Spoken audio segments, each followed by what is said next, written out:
this is Lisa Jordan for Online GIS. Lecture 1 is Introduction to GIS. These images and this lecture is based on a review of the course readings for a handbook on geographic information systems and digital mapping. Defining GIS. The text describes GIS as a computer-based tool for the input, storage, management, retrieval, update, analysis, and output of information. I would expand this definition. A number of other texts that I've read also expand it to include not just GIS as software, but also the hardware, software, and working community that enable the collection, storage, manipulation, analysis, and distribution of spatial information. Two notes here. Hardware means not just your computer, but the satellite systems, the aircraft, the photography, the digitizing tables, the scanners, all of the hardware that go into making GIS work. And the working community are the people that collect the data and manage it. The other important aspect is spatial information. Unless it's spatial information, we don't have a geographic information system. We would just have an information system. I love this tree of GIS.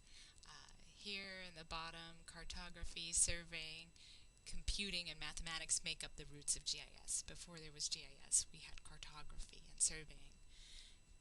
Applications of GIS include the public sector, private sector, social sciences, and environmental sciences. So everything from utilities and tourism to public administration and public health, these different groups are all using GIS. Forestry as well. It's the origin of GIS is in Canadian forestry 40 or 50 years ago.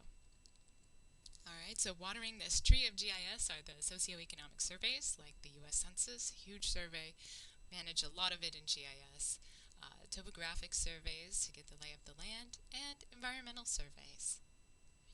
There are a number of types of geographic data. We have pictures and media. We can render 3D images and 3D scenes in GIS. We also get a great wealth of data from aerial photographs and from satellite images. We also have digital maps, which we can create in GIS. We can also digitize older paper maps, so we have historical data to rely on. Tabular data from Excel and also Access can also be managed in a GIS. The most common metaphor of a GIS is GIS's data layers, and space as an indexing system. So like the library uses the Library of Congress or the Dewey Decimal System to manage all those volumes of information, GIS uses a coordinate system or the Earth's surface to layer or to coordinate all these different layers of information.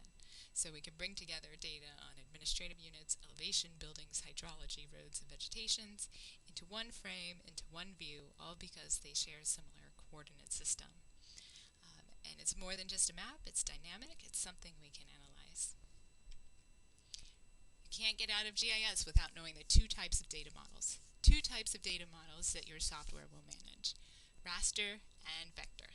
Raster is the gridded data. So here's an example of raster data, just like a photograph you take with your digital camera. It's comprised of pixels.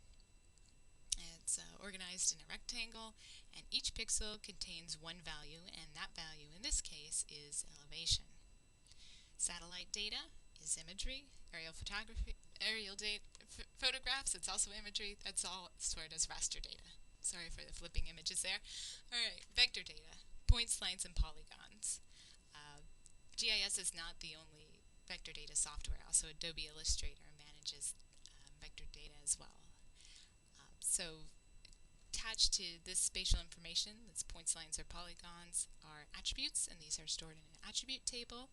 So you can have your U.S. cities as points, and stored along with it is a table containing data on each of those cities. And this is the example that we worked on in the GIS tutorial 1. Alright, so that's a brief introduction to GIS and the two data models that you need to know, raster and vector.